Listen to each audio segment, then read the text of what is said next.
I never thought a single knock on the door would change everything. It was just another rainy evening, the kind that makes you want to curl up and forget the world exists. But that night, something felt different. The air was heavier. My instincts whispered that something was off. But I let them in anyway, all of them. You ever trust someone so much that you ignore every red flag? You silence every doubt, every instinct screaming at you to turn away? That's how it started for me. With trust, with love, with this perfect image of a life I thought I had built. We were happy, or so I believed. A cozy home, warm dinners, late-night laughter, and whispered promises under the covers. He told me I was his world. I believed every word. But here's the truth no one tells you. Infidelity doesn't always come wrapped in guilt or hide behind lies. Sometimes it walks right through your front door, smiling, hugging, and laughing with you. Sometimes betrayal feels like friendship.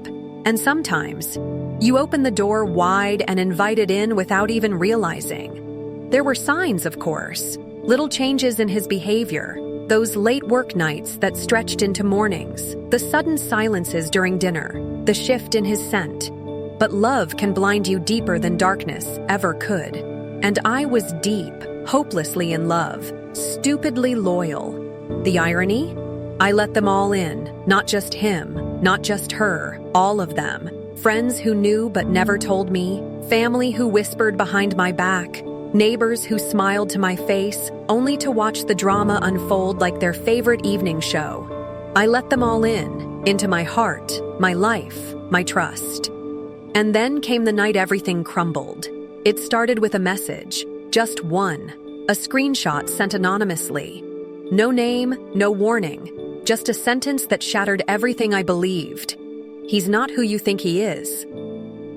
I stared at that screen for minutes that felt like hours. My hands shook, my breath caught, my chest tightened like I'd been holding onto a lie and didn't even know it. That message was the thread, and the moment I pulled it, everything unraveled. And yet, I wasn't ready to believe. Not fully. Not until I saw it for myself.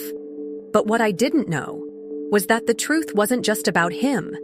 It was about me. What happened next would not only expose the people closest to me, it would force me to question everything I ever believed about love, loyalty, and the limits of forgiveness. This isn't just a story about cheating. This is about trust. About being broken by the very people you thought would protect you. And it all started the moment I opened the door and let them in. What happened when I followed the trail? Who betrayed me the most? And how far does betrayal really go? You'll find out, but not yet.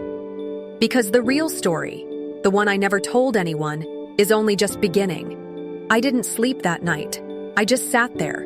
Phone in hand, heart pounding, mind racing. That one sentence kept flashing in my head like a warning sign. He's not who you think he is. I wanted to brush it off, call it a joke, a mistake, anything. But deep down, I already knew. Something had been wrong for a long time, and I had been pretending not to see it.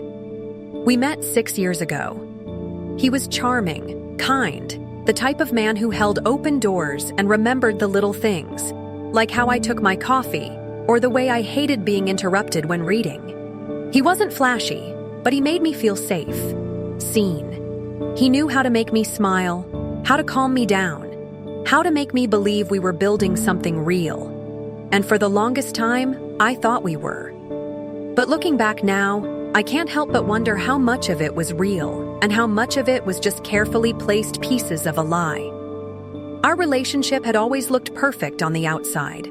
Social media showed smiling photos, vacation memories, family dinners. Everyone said we were the ideal couple. People envied what we had. But what they didn't see were the little cracks that started to show with time. The late-night phone calls he'd always take in the other room. The sudden change in passwords, the way he avoided eye contact when I asked too many questions. And the worst part? I made excuses for all of it. I trust him, I used to say. But trust only works when it's not one-sided.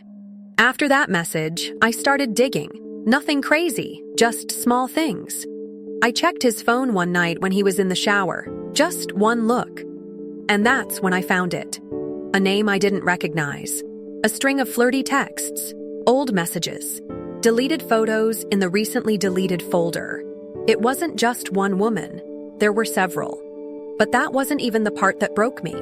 What shattered me was realizing who some of them were.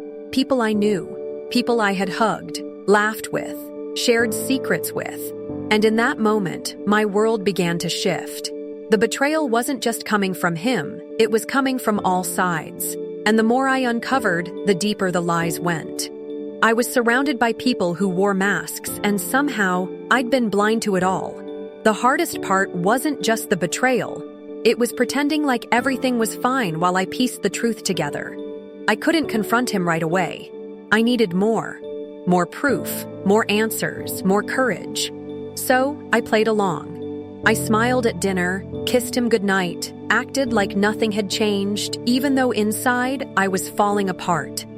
Every moment felt like a lie. Every word he spoke made me wonder who he really was behind that familiar face. One of the women was someone I considered a close friend. Let's call her R.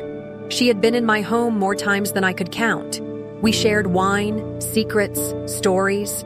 She was the one I cried to when he started acting distant, and all along, she knew. She was a part of it. Her name was in the messages. Her voice was in the voicemails I later found. She even joked with me once about how men can't be trusted while sleeping with mine behind my back. But it didn't end there. As I kept digging, I found traces of other connections, some old, some recent. Some were emotional affairs, others purely physical. He was good at hiding things, but not perfect, and the little mistakes he made led me deeper into the truth. It wasn't just infidelity, it was layers of deception built over years. And then something else happened. I got another message. This one wasn't anonymous. It was from someone I barely knew, someone who had nothing to gain by telling me the truth. She said she felt guilty, that he had promised her he was single, that he had told her things, deep, intimate things, that didn't match the man I thought I loved. And that's when it hit me. How many versions of him were out there, and which one had I fallen for? Everything after that message became a blur of emotions. Rage, heartbreak, confusion. I started seeing signs I had missed for years. His fake concern when I was upset, the way he always redirected conversations when I asked too many questions, even how he stayed silent when someone mentioned loyalty or honesty. It all started making sense in the worst way possible. I wasn't just living with a liar, I was living with a stranger who had built his entire world on manipulation. I began keeping a journal, documenting everything. Times, dates, names. I felt like a detective in my own life. Only this wasn't a movie. This was my reality, and every page I filled came with a deeper sense of betrayal. And the more I wrote, the more I realized how far this web of lies stretched. It wasn't just him. It was people around me. Friends who knew, friends who stayed silent, and even a family member who, it turned out, had covered for him once. That's when I started planning. I needed answers. I needed the truth, not just from him, but from all of them. The people I had let in, the ones who looked me in the eyes and smiled while knowing the truth. I invited everyone to a small dinner. Nothing fancy, nothing suspicious, just a casual evening. He thought it was to celebrate our anniversary, but for me, it was the beginning of something else. That night, I stood in the kitchen, watching everyone walk in, laughing, talking, acting like everything was normal. I looked at him, at her, at all of them. My heart was pounding, but my face didn't show it. They had no idea. No one knew what I was about to do, and that was the point. I moved through the dinner like a ghost, smiling at people who had stabbed me in the back, pouring drinks for the same hands that helped break me. It was almost surreal. Watching them laugh, watching him act so effortlessly in love. It made my stomach turn. Every second was a performance, but this time, the script was mine. I had rehearsed every word, every look, every moment. I was ready to confront the truth, But nothing could have prepared me for what happened next. Just as we sat down to eat, my phone buzzed in my pocket. Another message. I wasn't going to check it. This night was supposed to be about exposing the lies I already knew. But something told me to look, and when I did, my hands went cold.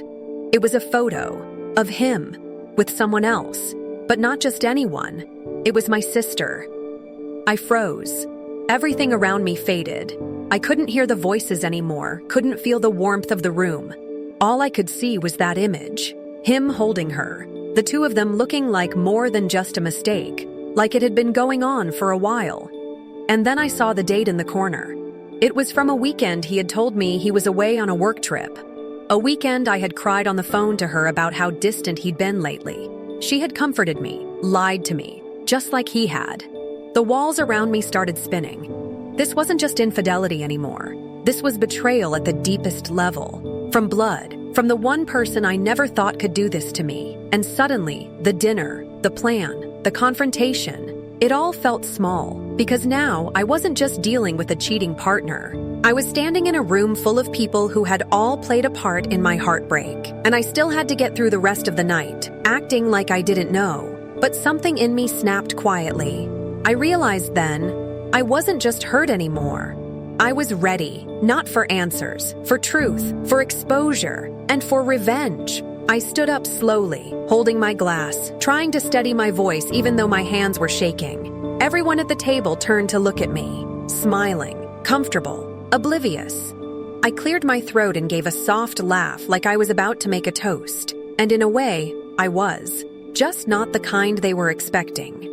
I just want to thank you all for being here tonight, I began, looking each one of them in the eyes. It means a lot, really, especially knowing what I know now. There was a slight pause, the kind that made people shift in their seats. I could feel the tension start to thicken. He raised an eyebrow, clearly confused. My sister gave me a tight-lipped smile, not knowing her world was seconds from falling apart. I placed my phone on the table, screen up, and tapped the most recent photo, the one of him and her. Every face at the table turned toward it. I watched the color drain from his face, saw her shoulders tense, saw mouths part without words. It was silent, and then came the stuttering, the excuses, the shock. But I wasn't finished. I pulled out the printed screenshots, names, dates, messages, evidence I had collected over weeks. I slid them across the table like playing cards, watching their faces twist in disbelief. One friend knocked her glass over. Another stood up, trying to explain. He tried to grab my hand, tried to speak, but I stepped back. No more lies, I said, my voice calm. Tonight, I just wanted to give everyone a chance to see what I've been living with. It was done. The truth was out. The masks were off. They didn't deny it. They couldn't. But then, just as I turned to leave, my mom stepped forward. She hadn't said a word all evening, just sat there, quiet, like she didn't know what to believe.